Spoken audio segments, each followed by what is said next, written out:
армысыздар ағайын. Бүгін біз діни соғыс туралы әңгіме жүргізбекпіз. Сонымен дін дегеніміз ағылшында болсын, орыс тілінде болсын, религия деген сөзі бар. Сол религия деген сөздің мағынасы байланыс деп аударылады қазақ тіліне.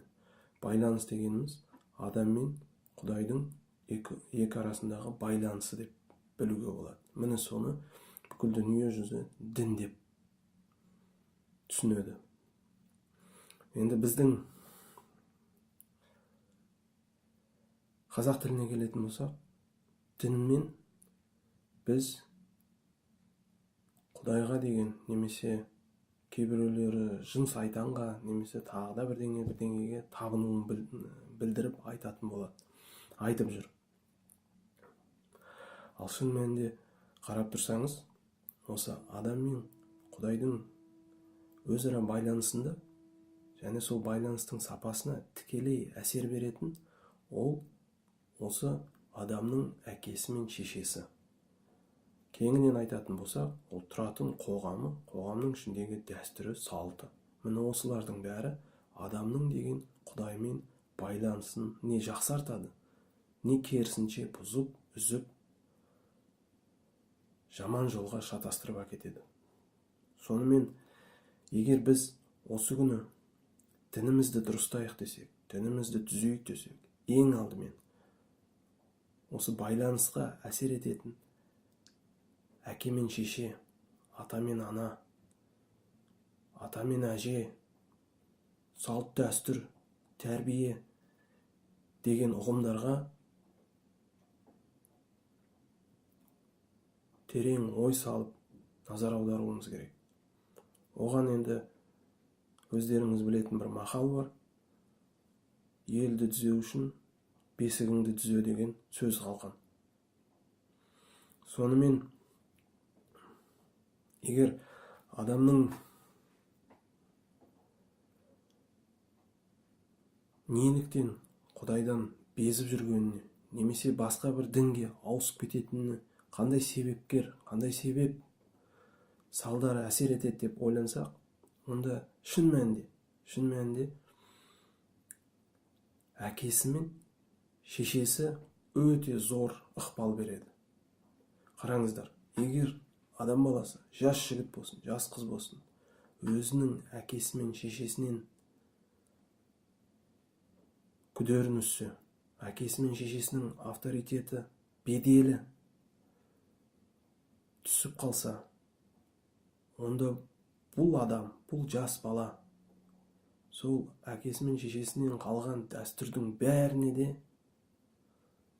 сызып тастап, күмән келтіріп, ешқандай сенім білдірмейді. Ал оның бәрі қайдан шығады? Оның бәрі, қарап тұрсаңыз, әкесі мен шешесі, атасы мен әжесі жас өспірім балаға көңіл аудармағаннан шығады. Осы күні өздеріңіз көріп отырсыздар, әр үйде, әр шаңырақта, қайда барсаңыз, бәрінің қолында бір сотка. Бүкіл көңілі сода. Соткадан қалса планшет, одан қалса телевизор, телевизордан қалса YouTube, интернет.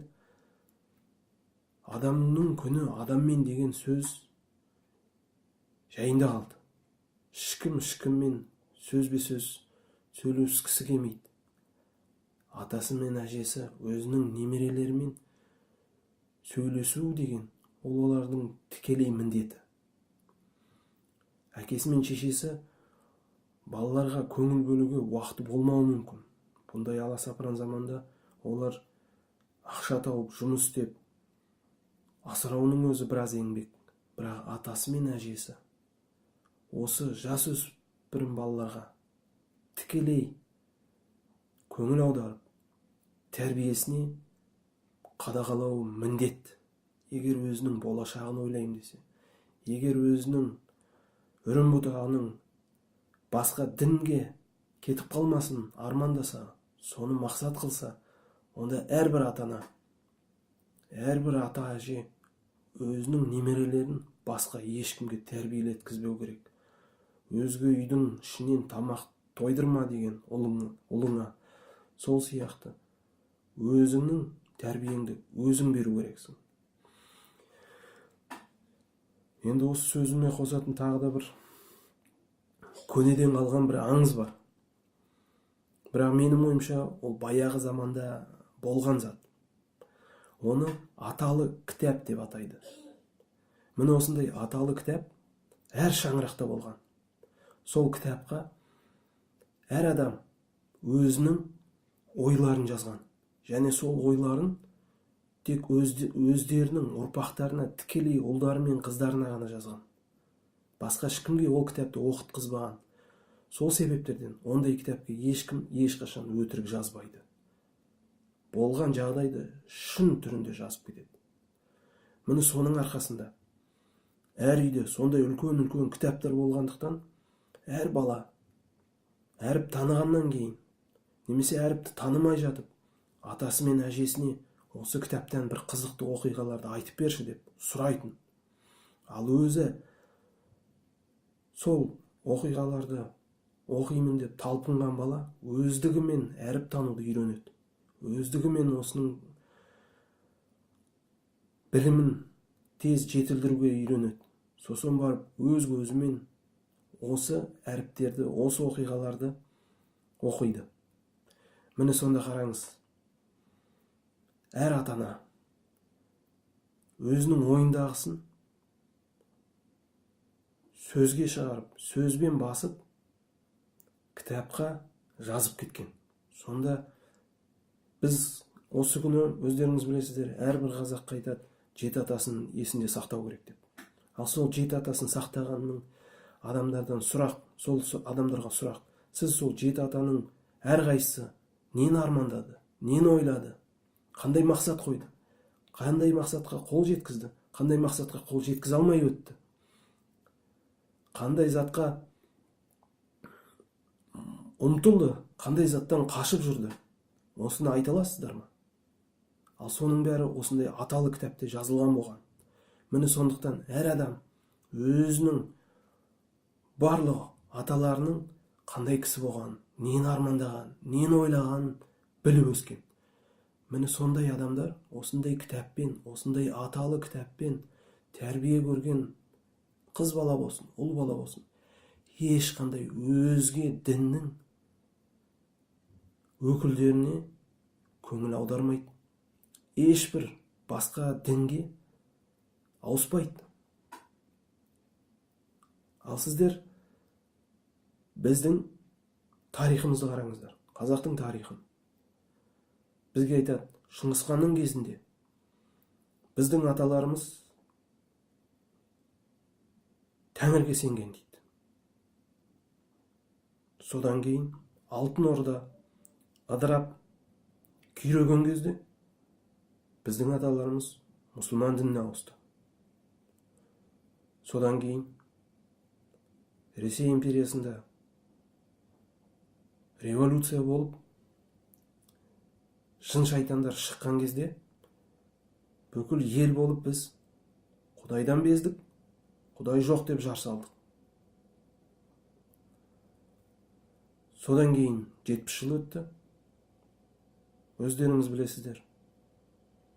Кеңес үкіметі күйреп бытырағаннан кейін Қазақстан егемендігін алды. Енді біз Құдай сақтап қайтадан ислам дініне ауысып жатырмыз. Сонда сол тарихқа үңіліп қараңыздар. Неліктен халық, жаппай бүкіл халық бір діннен екінші дінге ауысады? Соған қандай себеп салдар бар? Егер соны ойлап қарасаңыздар, онда жас өспірім балалардың өзінің атасы мен әжесінен қол үзіп қалғаннан, тәрбиесін көрмегеннен, жетім балалар сияқты өсіп, жетіліп, мен өзім білем деген қағидамен өскен адамдар, олар өзге дінге ауысып кете алады. Міне сондай оқиғалар біздің тарихта болған. Оны басқа бір жерге барып, іздеп, зерттеудің қажеті жоқ. бәрі өзімізде. Енді бүгінгі күнді қараңыздар. Бүгінгі күні жаппай қазақтың азаматтары атасы мен әжесінің, бабаларының жатқан жерін тастап қалаға ұмтылды. Қалаға барады, бала табады, ол баласы әкесі мен шешесінің тәрбиесін көрмейді, атасы мен әжесінің тәрбиесін көрмейді. Және табиғаттан ешқандай тәрбие алмайды. Сонда олар кім болып өседі? Олар шын мәнінде кез келген бір айдап келген адасқан басқа дін өкілдерінің алдауымен басы айналып кете береді. Оны біз бүгінгі күні көрмейміз. Бүгінгі күні балаларымыз кішкентай болғандықтан және бізді сыйлайтындықтан олар өздерінің сенім нанымдарын бізге көрсетпейді. Бетіңізге күліп, ілтипат көрсетіп, құрмет көрсетіп, дүниеден шығарып салады сізді. Ал өздерінің балаларын, өздерінің немерелерін сол басқа бір діндерге ауыстырып әкетеді. Сөйтіп, кез келген елді, дүние жүзіндегі кез келген елді адастырып, шатастырып, қайдағы бір жоқ, жаман сайтанның діндеріне айдап алып кетіп жатыр. Сондықтан менің осы жазбаларымның бір жағынан айтқаным, өзімнің тікелей ұрпақтарыма қалдырған өсиеттерім, өзімнің ойларымды осы сөздермен айтқызғым келеді. Егер біз ел боламыз десек, егер біз мәңгілік ел боламыз десек, ғұмырымыз 1000 жылдық болсын, шаңырағымыз ешқашан шайқалмасын десек, онда ешқашан ешкім жасөспірім балалардың атасы мен әжесінің беретін тәрбиесінен ажыратпау керек. Және әр азамат, қыз болсын, ұл болсын, әр азамат өзінің денсаулығы, өзінің елін ойлаған азамат. Міне осылай мен сияқты бейне жазбаға шығарып, ғаламторға шығарып, өзінің ойындағысын, өзінің арманын, өзінің нені аңсағанын тілге салып, бейнеге жазып, анық сөзбен айтып жариялаңыздар. Бұл ел үшін керек зат. Бұл сіздің үрім бұтағыңыз үшін керек зат. Ертеңгі күні қандай жағдай болмасын, немере шөберелеріңіз, немене шөпшектеріңіз осы бейнені көріп қалса, бұл менің аталарымның айтқан сөзі. Олардың арманы осындай еді. Олардың аңсағаны осы еді. Осылардың салт дәстүрі осындай еді. Біз де осыған ұмтылайық. Біз де мына өзге шатастыратын діндерден аулақ жүрейік деген ойы жүреді. Міне сол ойын біз де жеткізуге тырысайық. Осыдан қашпаңыздар. Ұялмаңыздар. Бейне жазбаларды жазыңыздар. Ойларыңыздағыңызды анық айтыңыздар. Артық сөз болса кесіп тастайсыздар. Монтаж жасап, бейнелеп, әдемілеп шығарасыздар. Бірақ өз ұрпақтарыңыздан ұялмаңыздар. Қашпаңыздар. Сіздер және тағы да айтаты кететін жай, әр адамның Құдайдың берген екі періштесі бар. Ол адамның ары мен ұяты. Ары адамның алдында жүреді, ұяты оның артында жүреді. Кез келген адам жаман істі жасар алдында осы ары оны тоқтатады. Ей, пенде тоқта, ондай іске барма деп бірінші ескерту береді. Ашу үстінде ойламастан адам сол жаман істі істегеннен кейін ертеңгісін ұяты оянады. Ұяты айтады, осы істегенің дұрыс емес болды. Енді сол істегеніңді түзетуге тырыс, және ешқашан болашақта ондайды жасама деп айтады. Міне солай әр адамға Құдайдың өзі періштелерін, сақтайтын періштелерін берген. Енді дін жайлы айта берсек, бұл өте көлемі кең тақырып. Сондықтан алдағы күндері осы жайлы тағы да бейнелер жазылады. Ал осымен бүгінге тамам. Сау саламатты болыңыздар, ағайын.